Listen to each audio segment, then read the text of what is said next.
Hi friends, വീഡിയോയിലേക്ക് സ്വാഗതം. ഹിമാലയ നദികൾ എന്താണെന്ന് നോക്കാം. ഉത്തരപർവ്വത മേഖലകളിൽ നിന്നും ഉത്ഭവിക്കുന്നു. ഹിമാലയ നദികൾ ഉത്തരപർവ്വത മേഖലയിൽ നിന്നുമാണ് ഉത്ഭവിക്കുന്നത്. വിശാലമായ വൃഷ്ടിപ്രദേശം ഉള്ളതുകൊണ്ട് മഴയിൽ നിന്നും മഞ്ഞിൽ നിന്നും ജലം ലഭിക്കുന്നതും കൊണ്ടും വർഷം മുഴുവൻ ജലലഭ്യത ഉണ്ടായിരിക്കും. പ്രധാനമായും ഹിമാലയൻ നദികൾ സിന്ധു, ഗംഗ, ബ്രഹ്മപുത്ര എന്നിവയാണ്. സിന്ധു നദി എന്താണെന്ന് നോക്കാം. സിന്ധു നദിയുടെ ഉത്ഭവം ടിബറ്റിലെ മാനസ് സരോവറിനടുത്തുള്ള ബോഗാർചു ഗ്ലേഷ്യറിൽ നിന്നുമാണ് ഉത്ഭവിക്കുന്നത്. സിന്ധു നദിയുടെ ആകെ നീളം 3180 കിലോമീറ്ററാണ്. NCERT ടെക്സ്റ്റ് ബുക്ക് പ്രകാരം 2880 കിലോമീറ്റർ എന്നാണ് കേട്ടോ ആകെ നീളം. പാകിസ്ഥാൻ്റെ ദേശീയ നദിയാണ് സിന്ധു.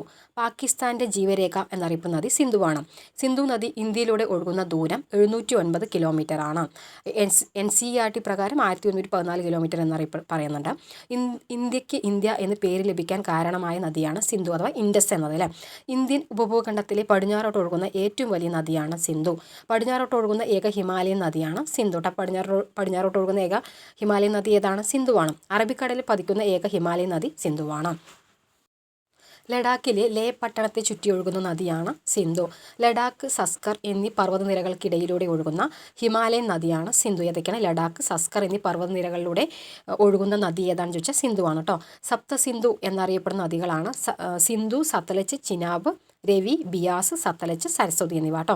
സിന്ധു നദി ഇന്ത്യയിൽ നിന്നും പാകിസ്ഥാനിലേക്ക് പ്രവേശിക്കുന്നത് ചില്ലാർ വനപ്രദേശത്ത് നിന്നുമാണ് കേട്ടോ. എന്നാണ് സിന്ധു നദി ഇന്ത്യയിൽ നിന്നും പാകിസ്ഥാനിലേക്ക് പ്രവേശിക്കുന്നത് ചില്ലാർ വനപ്രദേശത്ത് നിന്നാണ്. അറ്റോക് എന്ന സ്ഥലത്ത് വെച്ചാണ് സിന്ധു നദി സമതലത്തിലേക്ക് പ്രവേശിക്കുന്നത്. സിന്ധുവിൻ്റെ ഏറ്റവും വലിയ പോഷക നദിയാണ് ചിനാബ്. അപ്പോൾ സിന്ധുവിൻ്റെ ഏറ്റവും വലിയ പോഷക നദി ചിനാബാണ്. ഇന്ത്യയിലൂടെ ഒഴുകുന്ന സിന്ധുവിൻ്റെ ഏറ്റവും വലിയ പോഷക നദി ഏതാ? സത്ലജാണ്. അപ്പോൾ ഇന്ത്യയിലൂടെ ഒഴുകുന്ന സിന്ധുവിൻ്റെ ഏറ്റവും വലിയ പോഷക നദി സത്ലജാണ്. ഇന്ത്യയിലെ സിന്ധുവിൻ്റെ ഏറ്റവും ചെറിയ പോഷക നദിയാണ് ബിയാസ്.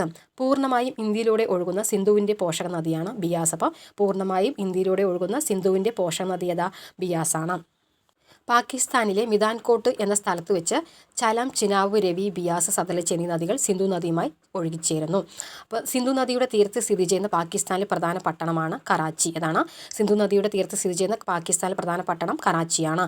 കാശ്മീരിൽ ചിനാബ് നദിക്ക് കുറുകെ പണിതിരിക്കുന്ന പ്രധാനപ്പെട്ട ഡാം ഏതാണ്? ബഗ്ലിഹാർ ഡാമാണ് കേട്ടോ. ഏതാണ്? ബഗ്ലിഹാർ ഡാമാണ് കേട്ടോ. സിന്ധു നദീജല കരാർ. സിന്ധു നദീജല കരാർ ഒപ്പുവെച്ചത് 1960 സെപ്റ്റംബർ 19-നാണ്. എപ്പോഴാണ്? 1960 സെപ്റ്റംബർ 19-നാണ്. സിന്ധു നദീജല കരാർ ഒപ്പുവെച്ച രാജ്യങ്ങൾ ഇന്ത്യ, പാകിസ്ഥാനാണ്. സിന്ധു നദീജല കരാറിൽ ഒപ്പുവെച്ച വ്യക്തികളാണ് ജവഹർലാൽ നെഹ്റു, മുൻ ഇന്ത്യൻ പ്രധാനമന്ത്രി മുഹമ്മദ് അയൂബ് ഖാൻ, മുൻ പാകിസ്ഥാൻ പ്രസിഡന്റാണ് കേട്ടോ. കൂടാതെ സിന്ധു നദീജല കരാറിന് മധ്യസ്ഥത വഹിച്ചത് ലോകബാങ്കാണ് കേട്ടോ. സിന്ധു നദീജല കരാർ പ്രകാരം ഇന്ത്യക്ക് ഏതൊക്കെ നദിയിലെ ജലത്തിനാണ് അവകാശമുള്ളത് ചോദിച്ചാൽ സത്ലജ്, ബിയാസ്, രവി എന്നതാണ്. സിന്ധു നദീജല കരാർ പ്രകാരം പാകിസ്ഥാൻ അവകാശമുള്ള നദികൾ സിന്ധുവും ചലവും ചിനാബുമാണ് കേട്ടോ. സിന്ധു നദിയുടെ 20% മാത്രമാണ് ഇന്ത്യക്ക് അവകാശം ലഭിച്ചിട്ടുള്ളത്. സിന്ധു നദി ഒഴുകുന്ന രാജ്യങ്ങൾ ചൈന, ഇന്ത്യ, പാകിസ്ഥാനാണ്. സിന്ധു നദി ഒഴുകുന്ന കേന്ദ്രഭരണ പ്രദേശം ലഡാക്കാണ്. അപ്പോൾ സിന്ധു നദി ഒഴുകുന്ന കേന്ദ്രഭരണ പ്രദേശം ലഡാക്കാണ്. ഇന്ത്യൻ ഉപഭൂഖണ്ഡത്തിലെ ഏറ്റവും വലിയ നദിയാണ് സിന്ധു. എന്താണ്? ഇന്ത്യൻ ഉപഭൂഖണ്ഡത്തിലെ ഏറ്റവും വലിയ നദിയാണ് സിന്ധു. ഋഗ്വേദത്തിൽ ഏറ്റവും കൂടുതൽ പരാമർശിച്ചിട്ടുള്ള നദിയാണ് സിന്ധു. ഇന്ത്യയിൽ ഗിരികന്ധരങ്ങൾ സൃഷ്ടിക്കുന്നതിന് പ്രധാനപ്പെട്ട കാരണമായ നദിയാണ് സിന്ധു കേട്ടോ. ഇന്ത്യ ചൈന അതിർത്തിക്കിടയിൽ വെച്ചിട്ട് ധാർ നദി സിന്ധുവുമായി ചേരുന്നു. ഹിമാലയത്തിന് ഏറ്റവും പടിഞ്ഞാറ് സ്ഥിതി ചെയ്യുന്ന നംഗ പർവ്വതത്തിന് സമീപത്ത് കൂടിയാണ് സിന്ധു നദി ഒഴുകുന്നത്. ഇനി സിന്ധുവിൻ്റെ പോഷക നദിയായ ചലം നോക്കാം. കാശ്മീരിലെ പിർപ്പഞ്ചൽ പർവ്വതനിരയിലെ വെരിനാഗ് സ്പ്രിങ്ങിൽ നിന്നും ചലം നദി ഉത്ഭവിക്കുന്നത്. എവിടെ നിന്നാണ്? വെരിനാഗ് ഗ്ലേഷ്യറിൽ നിന്നാണ് കേട്ടോ ഉത്ഭവിക്കുന്നത്. ചലം നദിയുടെ നീളം 725 കിലോമീറ്ററാണ്. തന്നെ ചലം നദിയുടെ നീളം 725 കിലോമീറ്ററാണ്.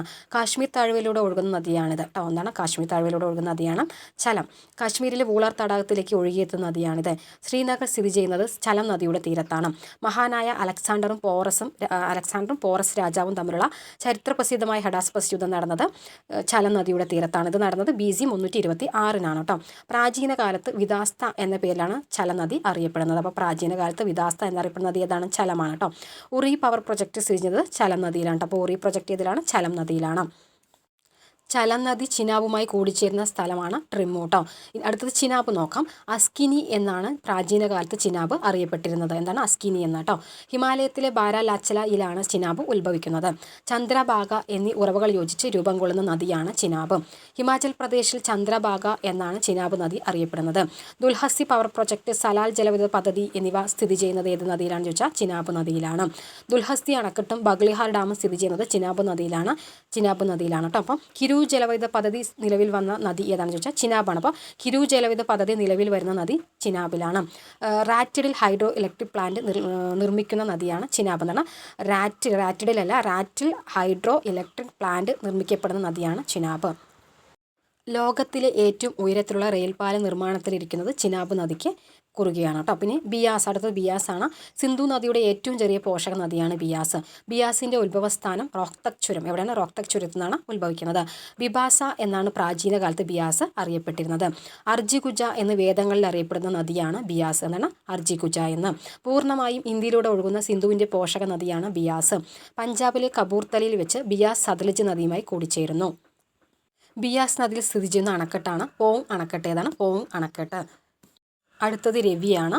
റോഹ്തക് ചുരത്തിലെ കുളു മലനിരകളിൽ നിന്ന് ഉത്ഭവിക്കുന്ന നദിയാണ് രവി കേട്ടോ. നീളം 720 കിലോമീറ്ററാണ്. ലാഹോറിലെ നദി എന്നറിയപ്പെടുന്നത് രവിയാണ്. പ്രാചീന രേഖകളിൽ ഐരാവതി, പരുഷ്ണി എന്നിങ്ങനെ അറിയപ്പെടുന്ന നദിയാണ് രവി കേട്ടോ. ജഹാംഗീറിൻ്റെയും നൂർജഹാൻ്റെയും ശവകുടീരങ്ങൾ സ്ഥിതി ചെയ്യുന്ന നദീതീരമാണ് രവി. തെയിൻ ഡാം, രഞ്ജിത്ത് സാഗർ ഡാം സ്ഥിതി ചെയ്യുന്നത് രവി നദിയിലാണ്. ഷാർപ്പൂക്കാണ്ടി ഡാം സ്ഥിതി ചെയ്യുന്നത് രവിയിലാണ്. അപ്പോൾ ഏതൊക്കെയാണ്? തെയിൻ ഡാം, രഞ്ജിത്ത് സാഗർ, ഷാർപ്പൂക്കാണ്ടി ഡാമൊക്കെ ഏതിലാണെന്ന് ചോദിച്ചാൽ രവിയിലാണ്. പഞ്ചാബിലെ ഏറ്റവും ചെറിയ നദിയാണ് രവി. അപ്പോൾ പഞ്ചാബിലെ ഏറ്റവും ചെറിയ നദി രവിയാണ്. സിന്ധു നദിയുടെ സംസ്കാര കേന്ദ്രമായിരുന്ന ഹാരപ്പ നിലനിൽക്കുന്നത് രവിയുടെ തീരത്താണ്. അപ്പോൾ രവിയുടെ തീരത്തുള്ള പട്ടണം ഏതാണെന്ന് ചോദിച്ചാൽ ലാഹോർ കേട്ടോ. ഏതാണ്? ലാഹോറാണ്. അടുത്തത് സതലജാണ്. ടിബറ്റിൽ നിന്നും ഉത്ഭവിക്കുന്ന സിന്ധുവിൻ്റെ ഏക പോഷക നദിയാണ് സതലജ്. ബക്രനങ്കൽ അണക്കെട്ട് സ്ഥിതി ചെയ്യുന്നത് സതലജ് നദിയിലാണ്.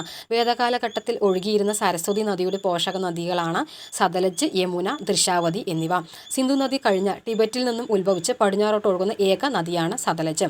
സിന്ധു നദിയുടെ പോഷക നദികളിൽ ഇന്ത്യയിലൂടെ ഒഴുകുന്ന ഏറ്റവും നീളം കൂടിയ നദിയാണ് സതലജ്.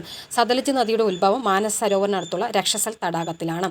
ഷിപ്കില ചുരത്തിലൂടെയാണ് സതലജ് നദി ഇന്ത്യയിലേക്ക് പ്രവേശിക്കുന്നത്. ഇന്ത്യയിലെ ഏറ്റവും വലിയ കനാലായ ഇന്ദിരാഗാന്ധി കനാൽ അഥവാ രാജസ്ഥാൻ കനാൽ, സിർഹിന്ദ് കനാൽ എന്നിവ സ്ഥിതി ചെയ്യുന്നത് സതലജ് നദിയിലാണ്.